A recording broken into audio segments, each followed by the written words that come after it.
Hello दोस्तों, कैसे हैं आप सभी लोग। इस वीडियो में हम एक स्टोरी के बारे में बात करेंगे और इस स्टोरी में मैं आपको बताऊंगा एक वर्ड बाय वर्ड कि हम इसका हिंदी कैसे निकालते हैं। तो स्टोरी हमारा है the lion and the mouse. The lion का मतलब होता है शेर और माउस का मतलब होता है चूहा, और स्टोरी का मतलब होता है कहानी, यानी शेर और चूहा की कहानी। तो यहाँ पे हम स्टार्ट करेंगे। सबसे पहले एक एक लाइन को देखेंगे कि इसका हिंदी क्या होता है, पहले इसको पढ़ेंगे फिर इसका हिंदी निकालेंगे। पहला हमारा जो सेंटेंस है वो यहाँ तक है, फुल स्टॉप जहाँ लगा होता है वहाँ तक मेरा सेंटेंस होता है, लेकिन इसके बीच बीच में जो कंजक्शन है वो लगे होते हैं, वहाँ तक भी हम सेंटेंस का अर्थ निकाल सकते हैं। तो चलिए शुरू करते हैं स्टार्टिंग से कि हम इसका हिंदी कैसे निकालते हैं। जैसे a lion was once.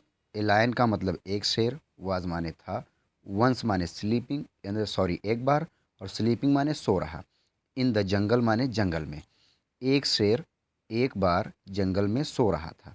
When, when का मतलब होता है तब, जब और कब। तो यहाँ पर इसका मतलब होगा तब। ए माउस मतलब एक चूहा। स्टार्टेड मतलब होता है लगा।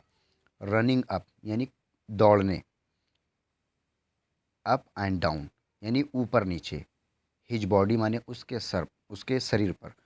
जस्ट फॉर फन केवल मजाक के लिए यानी मस्ती के लिए।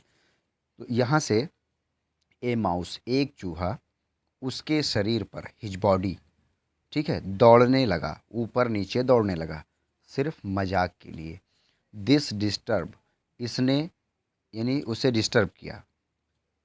Disturb, disturb the lion sleep, इसने शेर की नींद को ख़राब कर दिया। डिस्टर्ब मतलब होता है ख़राब कर दिया। तो यहाँ तक हो गया फिर हमारा। फिर आगे देखते हैं। एंड, एंड का मतलब और। ही वोक अप, वह जाग गया। क्वाइट एंग्री यानी काफ़ी गुस्से से, और वह काफ़ी गुस्से से जाग गया। ही वॉज अबाउट टू, वह, और ईट, अबाउट टू ईट मतलब खाने वाला, वाज माने था, यानी वह खाने वाला था। द माउस यानी चूहे को, वह चूहे को खाने वाला था।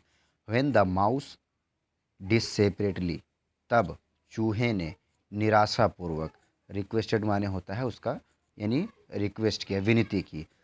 द लायन यानी शेर से, टू सेट हिम फ्री, उसे छोड़ने के लिए। सेट हिम फ्री का मतलब होता है छोड़ने के लिए।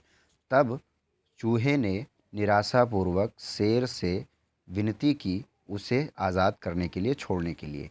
और यहाँ पर इन्वर्टेड कॉमा में लिखा हुआ है आई प्रॉमिस, यानी मैं वादा करता हूँ। यू माने आपसे, मैं आपसे वादा करता हूँ। I will be of great help, मैं आपका बड़ा काम आऊँगा यानी बड़ी मदद करूँगा। टू यू यानी आपका, ठीक है। I will be of great help, मैं आपके जो है आपकी बड़ी मदद करूँगा।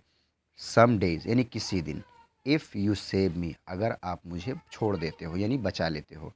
द लायन लाफ्ड, शेर हंसा। At the mouse, mouse's confidence, यानी चूहे की यानी विश्वास पर। कॉन्फिडेंस का मतलब होता है अपने अंदर विश्वास होना।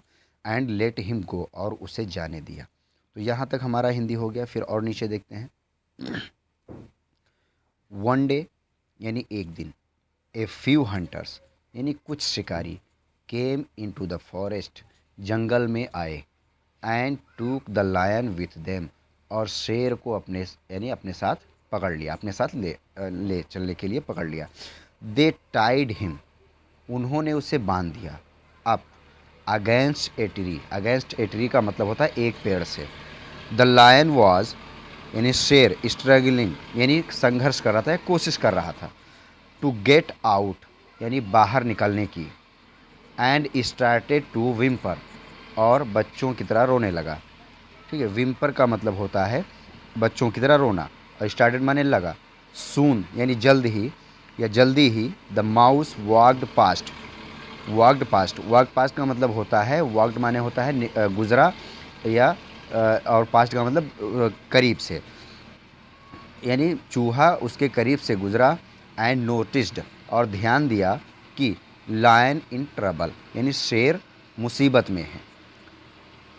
सून का मतलब जल्द ही, चूहा उसके नज़दीक से गुजरा और उसने ध्यान दिया कि शेर मुसीबत में है, परेशानी में है। क्विकली यानी जल्दी।